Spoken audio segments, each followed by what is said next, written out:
A powerful new exhibition titled Nkosi Sikelel iAzania has opened at Newzroom Afrika in Newtown, Johannesburg, offering a profound look at how the spatial and economic structures of apartheid continue to shape the lives of millions of South Africans today. Curated by prominent entrepreneur and art researcher Zama Phakathi, the exhibition serves as a multidisciplinary investigation into the unfinished business of liberation.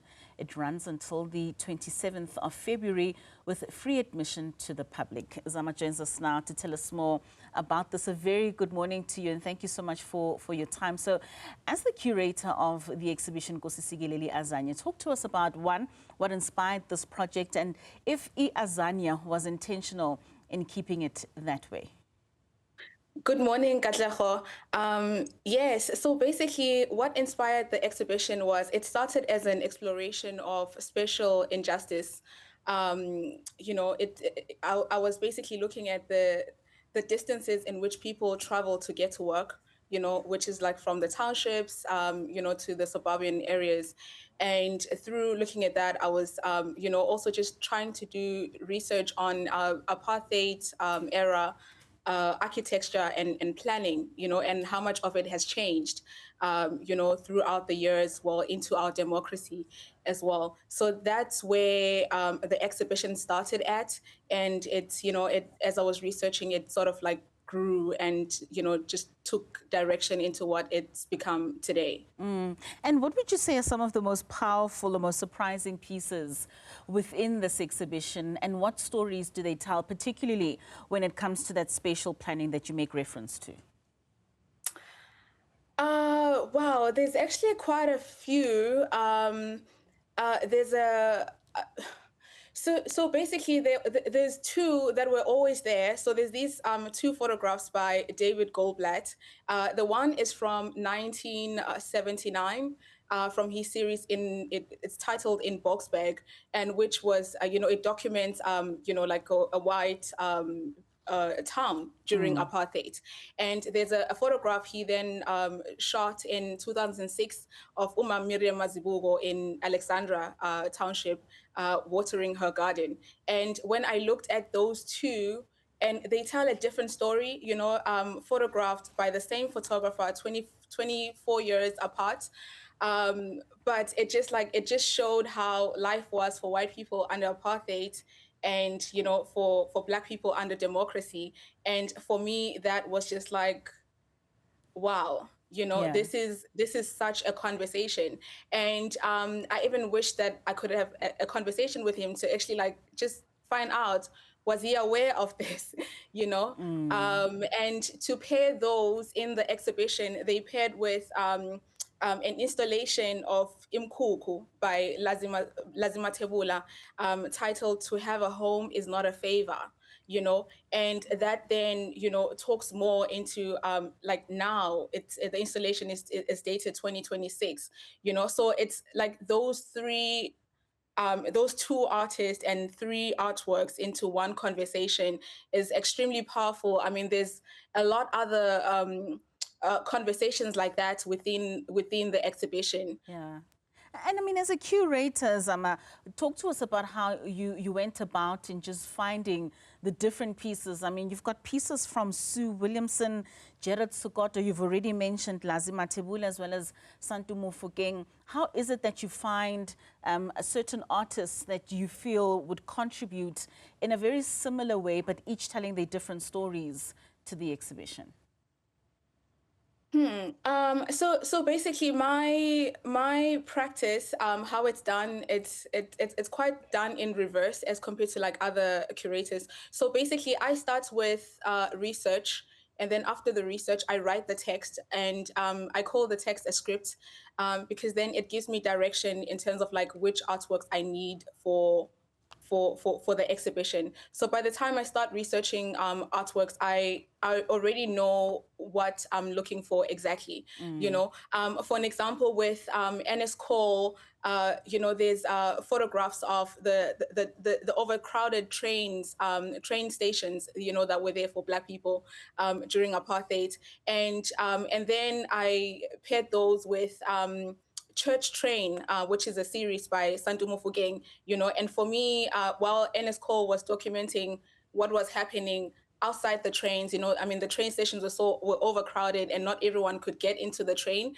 So it happened that some people were like basically like clinging onto the train on their way to work, and Usandu, with the Church Train, he documents what was happening inside the train, where the train became a moving sanctuary, and people were praying and worshiping, on their way to work, and that gave them hope, during those times. So I don't know if that answers It your certainly question. does.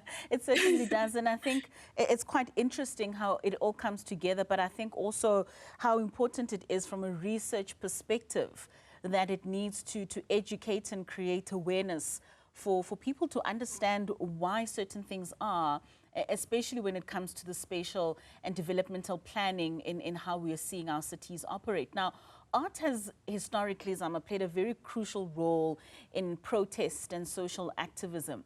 How does your exhibition incorporate in any way, if it does, protest art in order to communicate these messages?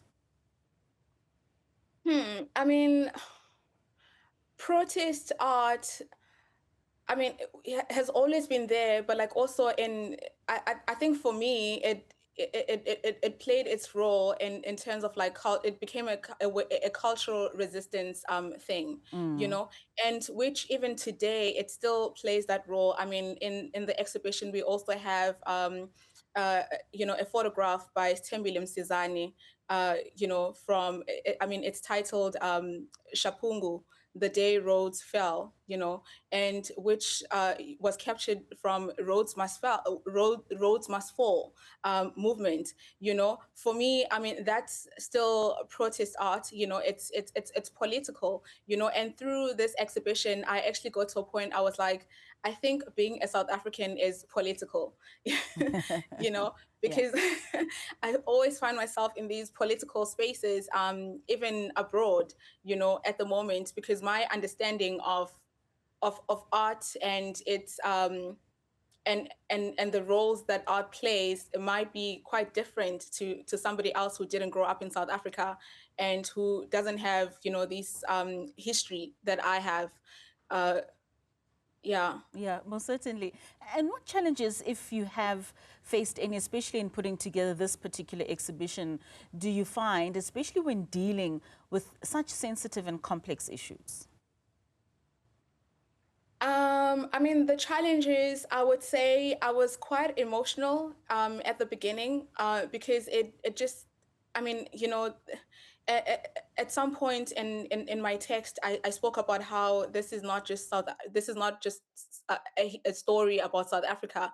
It's also a personal story, and there were some pieces that I looked at and, they made me cry because they just like moved me so much, and just realizing also like how much, people went through, during those times. And I've always known, but it's just doing the research. It it was quite intense, but I eventually got to a point where I told myself I need to separate work from emotions, Certainly. so that I just view the work as it's work. And at the end of the day, knock off, it's done. I don't need to think about it. I made a decision to not have the artworks on my phone, because I was just like, I don't want this on my phone. It's work. I don't want to be scrolling on my phone and see these images.